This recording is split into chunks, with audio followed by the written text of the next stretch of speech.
Welcome to the Deep Dive. Today we're jumping into the world of fitness and wellness books. There's so much out there, right? Oh, absolutely. It can be overwhelming. Exactly. So our mission today is kind of cut through that noise. We want to pull out the really impactful insights, maybe some surprising ones, and help you find a read that actually fuels your own fitness journey. Yeah. We've got this curated list of, well, pretty influential books, and we're going to try and extract those key nuggets of knowledge, hopefully redefine how you think about health and movement. And what's great about this particular selection is just how broad it is. They really explore the whole human experience of fitness. So whether your goal is long-term health, or maybe you're grappling with motivation, which is huge for so many people. Definitely. Or even if you're into exploring those like cutting-edge strategies to optimize everything, there's something really transformative here. We'll look at what they suggest, sure, but also why these approaches matter and how they fit different goals. That's a perfect way to frame it because, yeah, for a lot of us, it's not just about a quick fix, is it? It's the bigger picture, thinking long-term health, vitality, stuff that goes way beyond the gym. Right. So for anyone really focused on optimizing their health span, not just lifespan, Peter Attia's book, Outlive, The Science and Art of Longevity, that's pretty much essential writing, wouldn't you say? Oh, absolutely. It's a cornerstone. Attia really champions what he calls Medicine 3.0.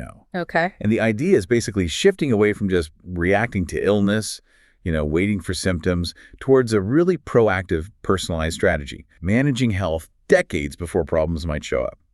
So, like, instead of treating heart disease after a heart attack. Exactly. He talks about using advanced diagnostics like detailed lipid panels and metabolic screenings much earlier in life, really getting ahead of the risks proactively. Wow. It's all about using that cutting-edge science and personalization to, well, extend the quality of healthy life, not just adding more years on the calendar. So it's way beyond just eat your veggies. It's almost like a forensic look at your own body chemistry to build this like personalized defense against future problems.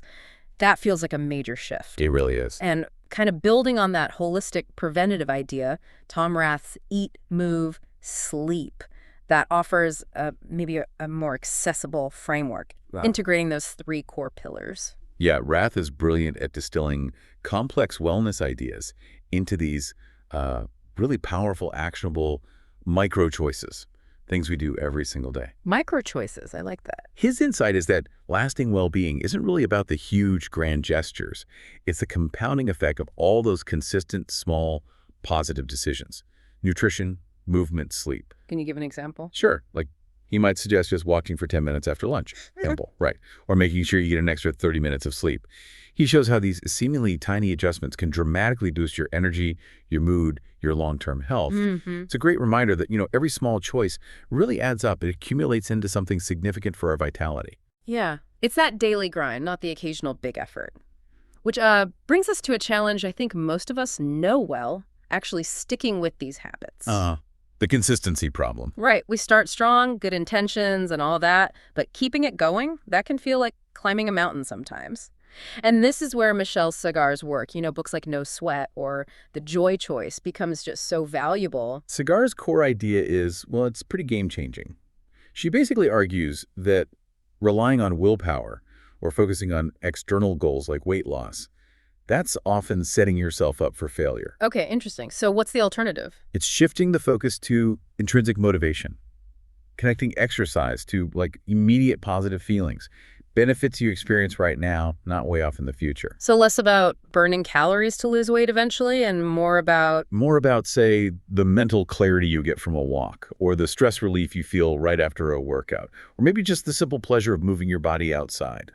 Finding the joy in it. Exactly. The joy choice, not the chore. Making it something you genuinely want to do because it actually makes your life better in the moment. That's really powerful. Reframing it from a should to a want. It sounds like her approach helps you figure out why moving matters to you personally, beyond just what society tells you or, how you look. Precisely. It's not just about finding a workout you don't hate.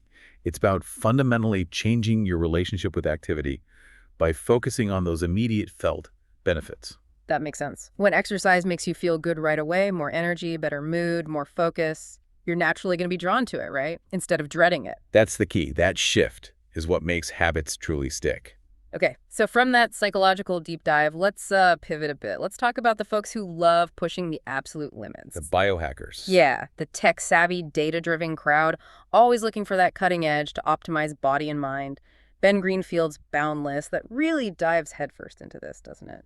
Oh, definitely. When we say biohacking, we generally mean using science, tech, self-experiments to, well, optimize human performance, health, maybe longevity.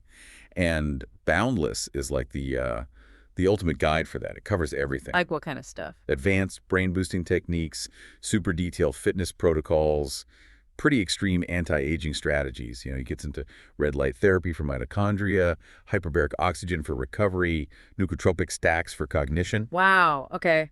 That's intense. It really is. It's definitely for those who want to explore every possible avenue for peak physical and mental form, often using methods that are, let's say, well beyond conventional fitness. It sounds like exploring the real bleeding edge. But I wonder, for the average person, is it practical?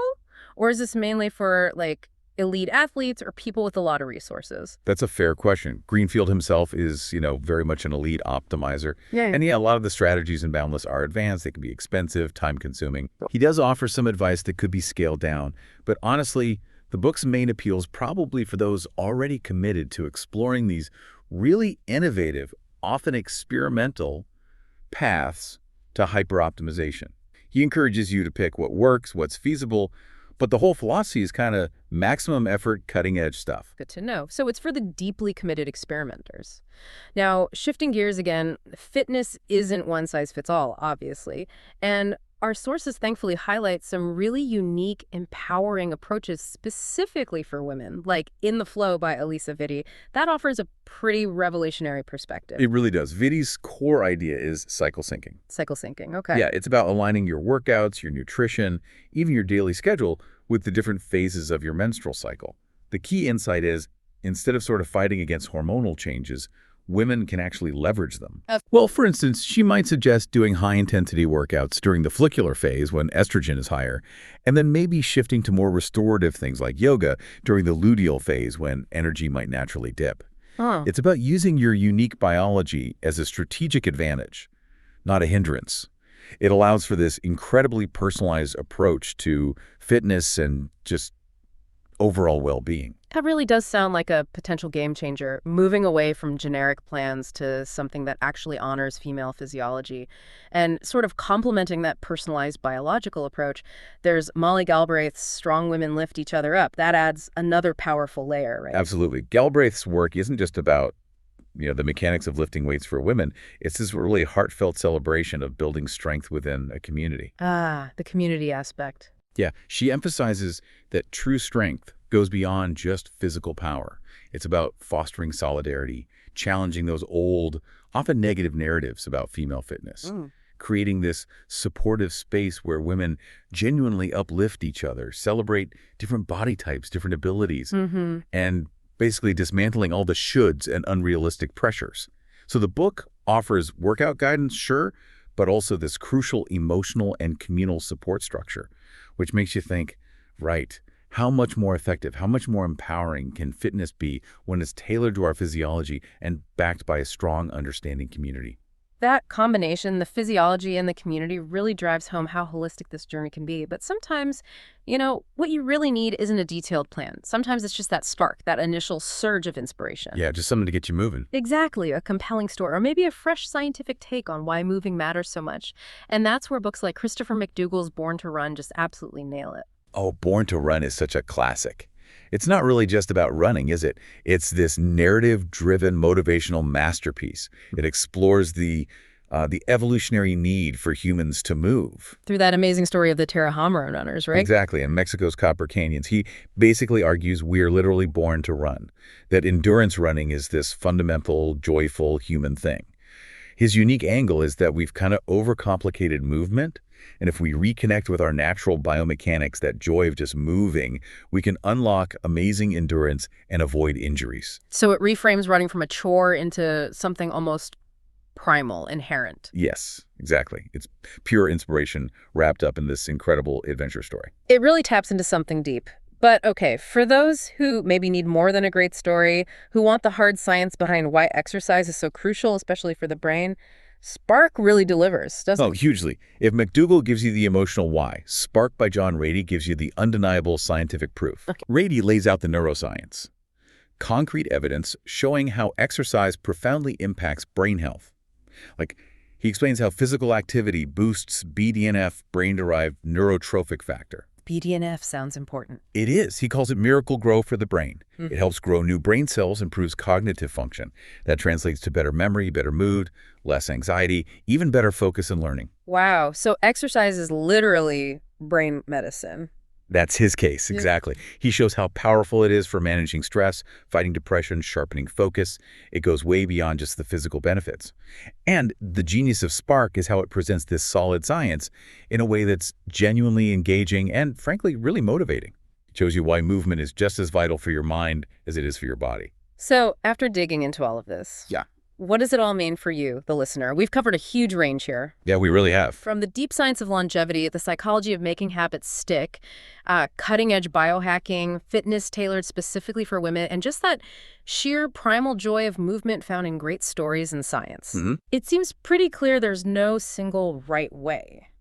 The journey is incredibly personal. Each of these books offers like a different lens, a different toolkit, a different philosophy. And that's the key takeaway, I think. Knowledge, especially when you apply it with self-awareness, is probably your most powerful tool here. Right. By understanding these diverse, sometimes really revolutionary ideas, you're just better equipped to figure out what truly resonates with you, what actually supports your specific goals. Are you someone who needs that hard data, that optimization focus? Or maybe you need that powerful story to just get you fired up again. Exactly. Or perhaps you're looking for that community connection or guidance that really gets your specific physiology. It really leads to that important question for you to ponder. Are you just kind of following the latest trends? Or are you consciously building a fitness approach that's genuinely sustainable for you, enjoyable and perfectly tailored, using some of these profound insights? That's the crucial question. So we really encourage you to explore these ideas more. Maybe the most powerful fitness tool out there isn't some new workout plan or a fancy gadget. Maybe it's just a new way of thinking about what truly motivates you, what sustains you, and ultimately what empowers you for the long haul. Well said. Thank you for joining us on this deep dive.